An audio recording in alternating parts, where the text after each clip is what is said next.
Yes. They're chanting my name. DJSLYNK. Oh my god.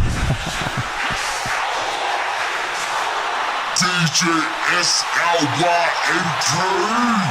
Thank you. Thank you.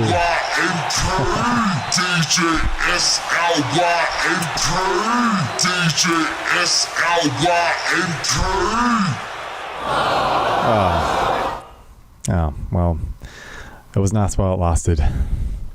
Alright guys, so Slynk back again with another tutorial, and before I go any further I just want to give MixbusTV a big shout for showing me this trick. He's got a tutorial on his YouTube channel about this exact same thing, but I wanted to show you how easy it is to do in Ableton, and for those of you who don't watch MixbusTV, you might not have heard of this trick. So basically he's discovered this really neat trick where you take a sample of a big stadium crowd like cheering, and by using a vocoder and another sample like that, for example, you can make it sound like there's a stadium of people chanting your name. So let me just reset here, just save these samples down here, and then we can start again from scratch. So basically all you really need is a couple channels. This will be our main channel here, a vocoder, and this one will be our carrier. And what we're going to do is grab this big swell crowd sample here and just loop up a section of that here. So just Control L, and now we've got a never-ending sort of, let's just set that to repitch actually, never-ending crazy swell of fans. And we just duplicate this a couple times. So all you got to do is grab a vocoder and throw it on here, set it to enhance mode, external, and then input from the carrier, and done.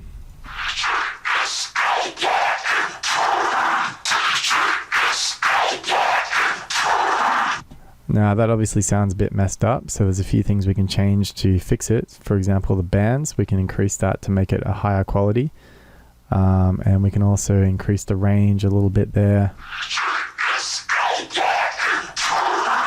We can turn the voicing, the unvoiced stuff up a little bit, but we should set it to slow mode. And if we turn the depth down a little bit,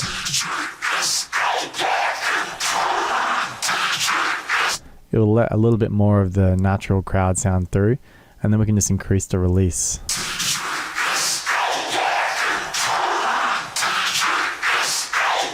And by moving the format, we can pitch the sound, the voices up or down. So, you know, if you've got a stadium of chipmunks or a stadium of Barry Whites,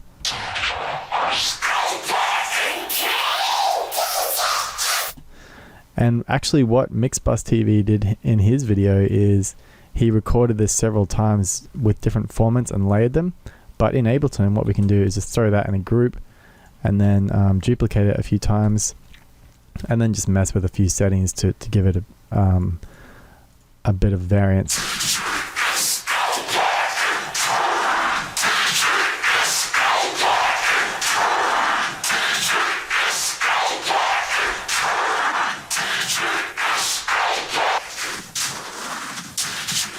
You got to be careful because it phases out sometimes.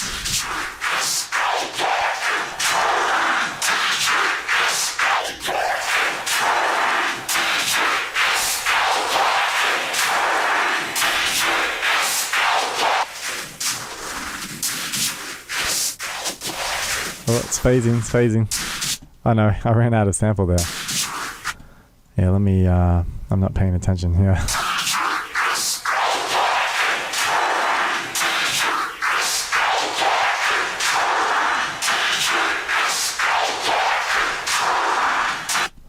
And yeah, just by changing a few of the settings, you can really get a big wide sound. And then another thing I figured would sound good is throwing a bit of a delay after the vocoder with full wet and no feedback, just to shift that chain over a bit to make it slightly delayed.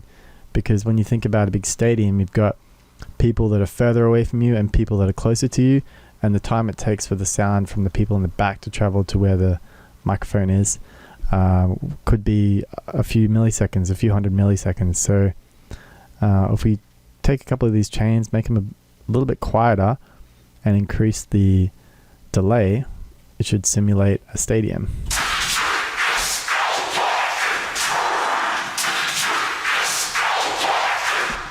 And then we can throw a bit of a reverb. Let's just grab a preset.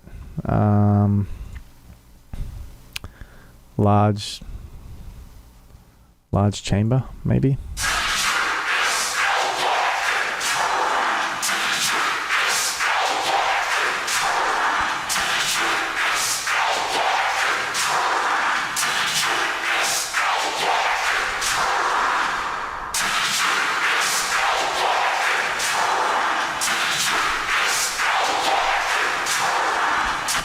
Yeah, just by messing around with it, you can get it to sound pretty cool.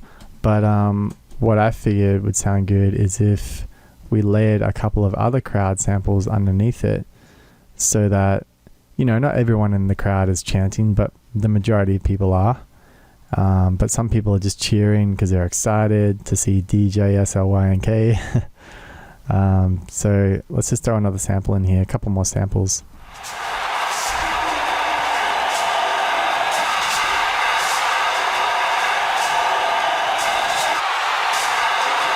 Oh yeah, and we need to mute that channel because that's been sent into this one. So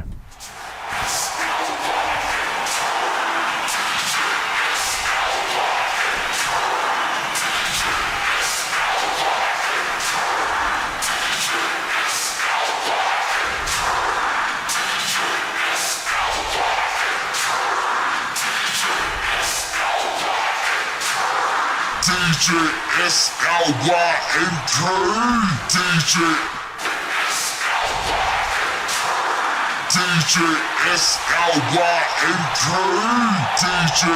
SLYNK, DJ SLYNK. And then as this big swell happens in the sample, we can imagine that they've been chanting for me to come on stage, and then I come on stage and everyone freaks out and goes crazy. It's kind of fun. DJ SLYNK, DJ SLYNK, DJ SLYNK, DJ. So there you go. It doesn't sound exactly like a big crowd chanting their name, but I think you could use it inside of a song if you wanted to accentuate some of the lyrics. And overall, it's just a really neat trick. I never even thought of doing that until I saw the tutorial posted on Reddit. So big shouts to MixbusTV for sharing that trick, and I hope you liked the tutorial. All right, happy producing. Peace.